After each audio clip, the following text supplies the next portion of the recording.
standing by in just a moment. But first to our top story right now. Fashion trends and take inspiration from your favourite celebrity icon. The retailer is loved by the biggest celebrities, including Justin Bieber and Drake. Okay, moving on, creating a workplace that's safe and allows people to flourish is a big challenge for all leaders. Jeff Harry combines positive psychology and play to help teams and individuals address their biggest challenges through embracing a play-oriented approach to work. It's great to have Jeff with us. Welcome to Ticker News. Hey, thanks so much for having me. So how did this all come about? Why is the idea of play so important for you? Well, I think it's important because you find, especially as we're going back into the office again, how do we create a psychologically safe workspace so that people feel comfortable actually sharing and showing up fully as their authentic self at work? And I created this organization because I had been doing a decade-long, stint working with some of the top tech companies like Facebook and Google and Adobe. And I realized that as much as they were doing the buzzwords of disruption and risk-taking and innovation, they hadn't created the most psychologically safe workspaces in order to do that. So I created Rediscover Your Play to navigate difficult conversations using positive psychology and play.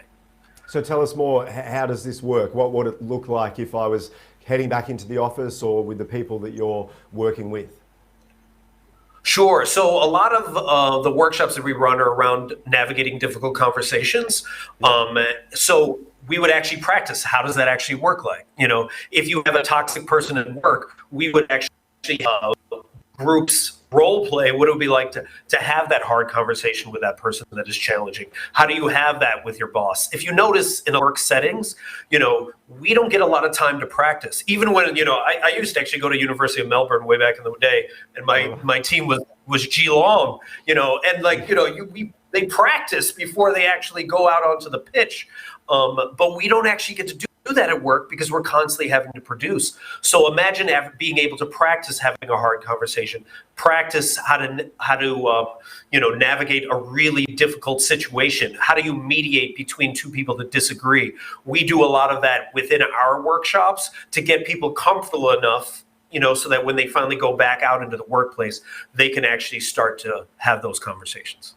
And you talk about playing or how to play with your inner critic as well. Tell us more about what you mean by that. So what's interesting is your rational mind, I think a lot of times we lean on our rational mind, and our rational mind's main goal is to keep us alive, right? But I think a lot of times when we ask it, should I take this risk? Should I try a new job? Should I start this new business? Of course, your rational mind is going to be like, no, don't do any risk. Just binge watch Netflix for the rest of your life. But your intuition, which I think we should be leaning on more, especially in the creative realm, is where all of the actual ways in which you grow and evolve as a human being happen. So what I teach in my How to Play with My Inner Critic workshop is we teach people how to actually recognize when those mean voices come into your head, to actually document them, write them down, and then actually name that inner critic. I learned that from my friend Marsha Chandor, of when you name your inner critic and you recognize that voice is a voice from, the past, your third grade self, and you go, oh, thank you, inner critic, for warning me, but now I realize I don't need to worry about that because that is a concern from way back when. Then I can actually identify, okay, quieting my inner critic, and I can now start to listen to my intuition more and start taking those risks that are actually going to free me and make me grow as a human being. And just finally, what are some of the biggest mistakes you think people make in this space? Is it because we don't practice enough, or we just don't talk enough about, how best to have these conversations? What's the number one mistake that's made in businesses? I think the number one mistake is not trying. You even said it earlier when you were talking about our former president. Even us, in the US are not a lot of times trying to have conversations between the left and the right. And the more we're willing to at least try and recognize that we're going to make mistakes. I talk a lot about how play is the opposite of perfection. Perfection is rooted in shame, ego, and not in being scared about failing, while play is more experimentation, more curiosity, more embracing failure. And the reality is you're going to make mistakes whenever you're having a hard conversation. But as long as you're willing to stay in it, that is how your team actually grows. That's how you create more psychological safety, which actually boosts morale, increases productivity, and then reduces turnover at your company. Yeah, it makes a lot of sense. Really appreciate your time, Jeff. Where can we learn a little bit more? How can we reach out to you?